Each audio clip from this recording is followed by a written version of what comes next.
I remember the exact moment I knew my wife was lying to me.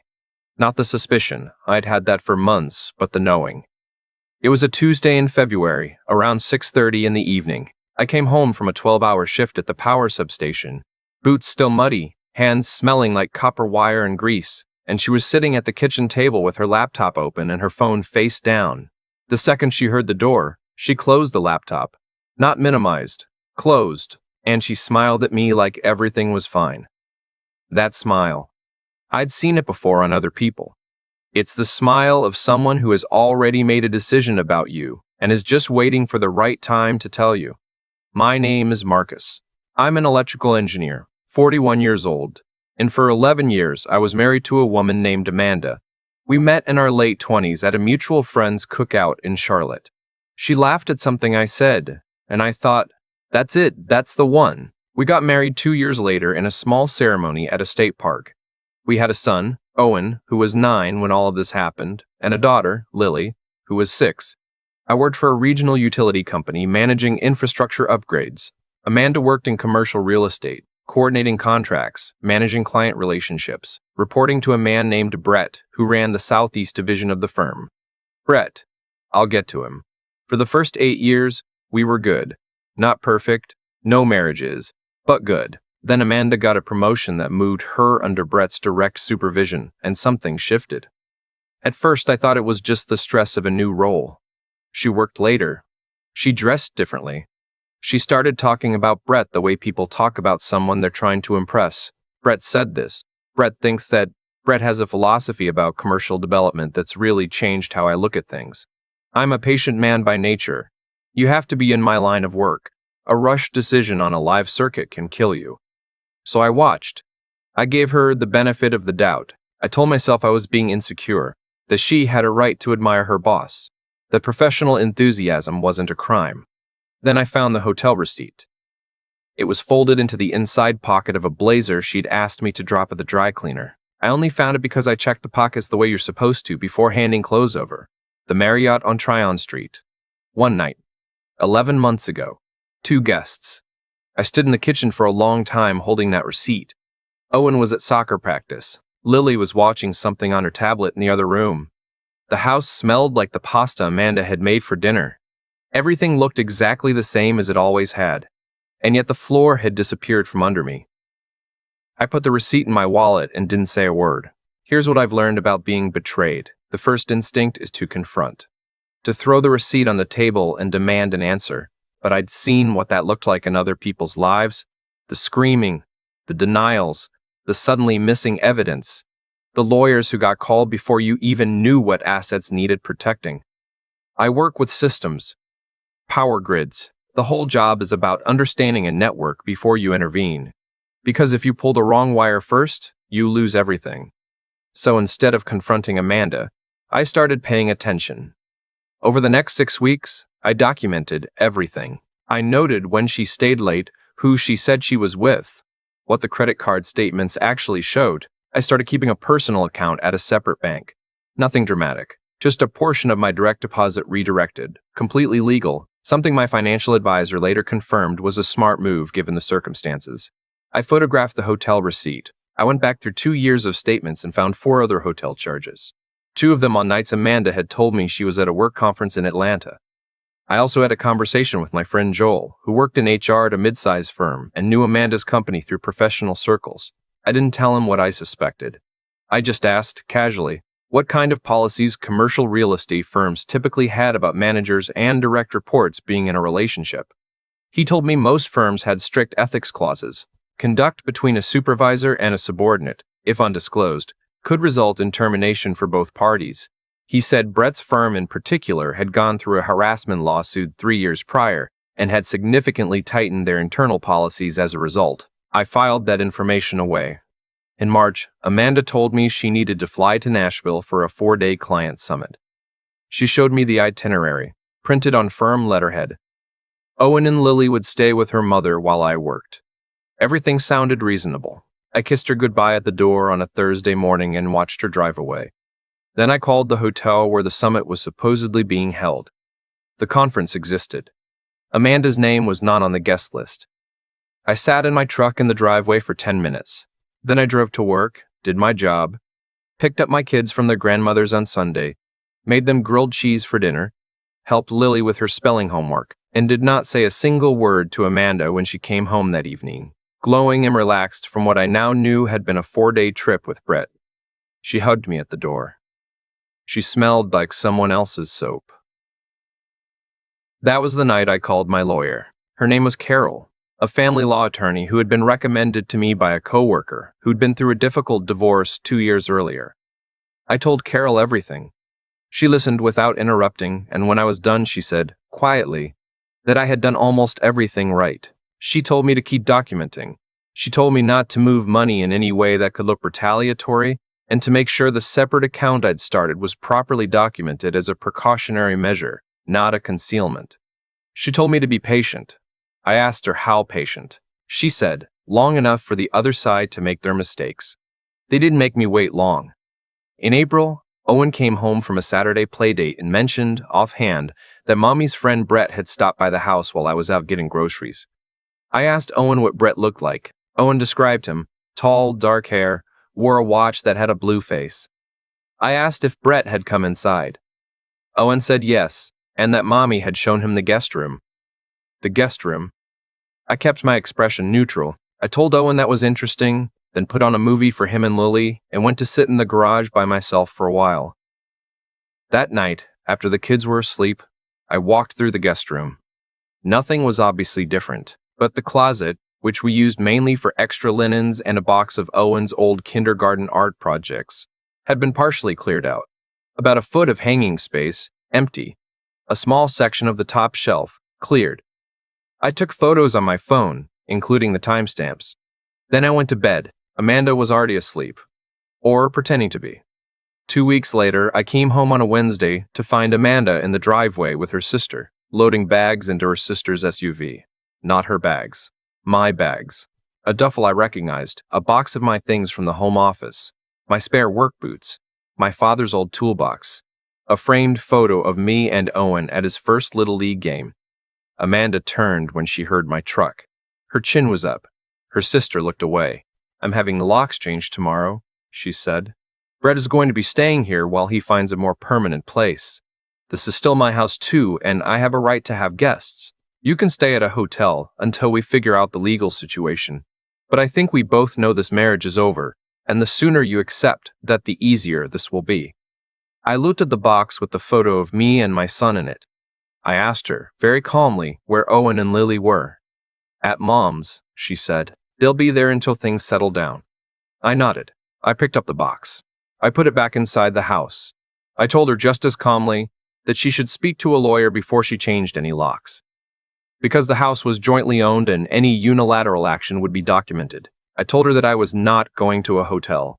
I told her that if Brett set foot in our shared home without a legal agreement in place, I would be calling the police, not because I was angry, but because I had every legal right to do so and I intended to exercise it. Her sister stared at the ground. Amanda's expression flickered. She had been expecting me to explode. She had been prepared for shouting, for a scene she could use. I didn't give it to her. You think you're so smart, she said. I said nothing. I carried the box back inside, set it on the kitchen counter, and made myself a cup of coffee. That night, I called Carol and told her everything. She said, good. Don't let her change the locks. Document the attempted removal of your belongings. We're close. Over the next week, Brett started appearing at the house during the day while I was at work. I know this because a neighbor, a retired man named Phil who walked his dog every morning, mentioned to me that he'd seen an unfamiliar car in our driveway a few times recently. A silver Lexus. I thanked Phil and described Brett's car. Phil confirmed it. I bought 2 small security cameras. I mounted them on the front porch and the driveway, legally and visibly, and registered them under my name through my home security account. Amanda noticed them on the second day and demanded I take them down. I told her, politely, that they were legally installed on a jointly owned property, and I had every right to have them there. She called me paranoid. I said nothing. 4 days later, the cameras captured Brett letting himself into the house with a key Amanda had clearly given him. He carried in a garment bag and a small suitcase. I sent the footage to Carol. Carol sent it to her contact at a forensic accounting firm to use as a timeline marker for the cohabitation claim. She also had, by this point, assembled a file that included the hotel receipts, the conference guest list discrepancy, my witness account of Owen's comment about the guest room, Phil's written statement about the Lexus, and Amanda's own statement, made to me in front of her sister, about her intention to move Brett into the home. Then Carol told me about the ethics clause. Brett's firm had a policy in their employee handbook, publicly accessible through a regulatory filing, that required disclosure of any personal relationship between supervisory and subordinate employees. Non-disclosure was grounds for disciplinary action up to and including termination. Brett had never filed a disclosure. Amanda, as a subordinate, had not either. Carol had prepared a letter. She wasn't going to send it to the firm directly. That could look like harassment or defamation if we weren't careful. Instead, she was going to include the documentation in our formal divorce filing, which would become a matter of public record. We weren't targeting Brett professionally. We were simply telling the truth in a legal document. The filing went in on a Thursday. By Friday afternoon, Carol had received a call from Amanda's attorney, who had suddenly become very interested in negotiating. Apparently, Brett had called Amanda in a panic that same morning. Someone at the firm, Carol believed it was someone in their legal department who had reviewed the divorce filing as part of a standard check, had flagged the disclosure issue to HR. Brett had been placed on administrative leave pending an internal review. Amanda called me 3 times on Friday. I didn't answer. She left a voicemail that started controlled and ended somewhere between desperate and furious, telling me I had gone too far, that I didn't understand what I'd done, that Brett had nothing to do with our problems, and I had just destroyed an innocent person's career out of spite. I saved the voicemail. Carol said it was useful. That weekend, the kids came home from their grandmother's. I made pancakes. Owen told me about a book he was reading at school about the solar system. Lily showed me a drawing she'd done of our dog. I sat at the table with my children and felt something I hadn't felt in months. Something steady. Amanda didn't come home that night. Or the next.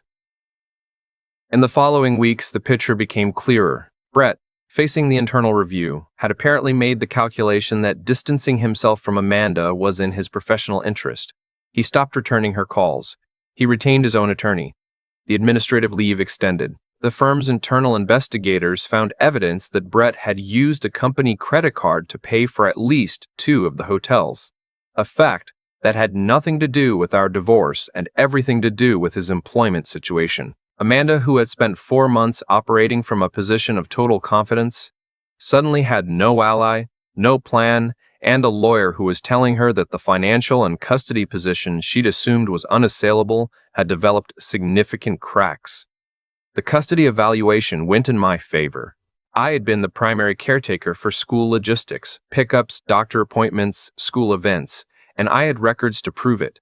Amanda had removed the children from the home without mutual agreement, which Carol's documentation framed carefully. The evaluator noted that the children had expressed a strong attachment to their father and a desire for stability. At the final hearing, Amanda's attorney tried to argue that my separate bank account demonstrated premeditated financial manipulation. Carol had the documentation ready. The account had been opened under advisement. The transfers were within legal limits, and the balance had never exceeded what a court would consider a reasonable personal reserve.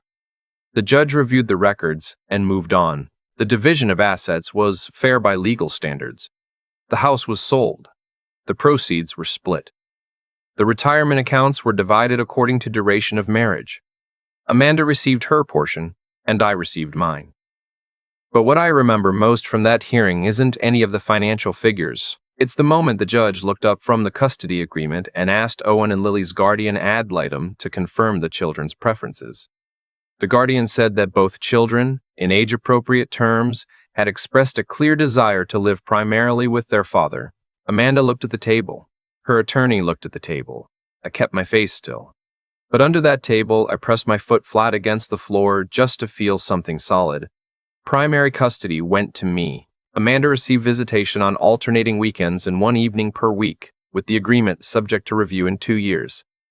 Brett was terminated from the firm 6 weeks after the internal review began. The last I heard, through a mutual acquaintance in the industry, he had relocated to another city and was working for a smaller outfit. Amanda moved into a one-bedroom apartment on the east side of Charlotte. She sends the kids back on Sunday evenings with their bags neatly packed and their homework done. And whatever she feels about how things turned out, she has never said it in front of Owen and Lily. I'll give her that. Owen is 11 now. He wants to be an astronaut or possibly an electrician. He says he hasn't decided yet, but he likes the idea of working with things that have power running through them. Lily just turned 8. She drew me a card for Father's Day that said in her handwriting, "You are my safe place, Dad." I have it on the refrigerator. I've been asked by a few people who know the whole story whether I feel guilty about what happened to Brett's career. I think about that question honestly. Brett was an adult who made choices. He chose to begin a relationship with a subordinate and hide it. He chose to use company resources in a way that violated his employment agreement. He chose to let Amanda believe their future was certain right up until the moment it became inconvenient for him. I told the truth in a legal document. I didn't fabricate anything, exaggerate anything, or send anything to his employer directly. The consequences that followed were the consequences of his own decisions catching up to him. I don't lose sleep over it. What I do think about sometimes, late at night when the house is quiet and the kids are asleep down the hall, is that Tuesday in February. The closed laptop. The smile. The way Amanda had already made a decision about me and was just waiting to deliver it. I think about how differently she expected that story to end. She had built the version of events where I was the one left behind. The muddy brutes guy, the utility worker who wasn't sophisticated enough, the one who'd come home to an empty closet and a changed lock and eventually accept that he'd lost. She had written that story completely. She just forgot to account for the fact that I was paying attention. That's the thing about working with electrical systems for 20 years. You learn that what looks like a dead circuit often isn't. You learn that current finds a way. You learn that the most dangerous moment is when someone assumes the power is off.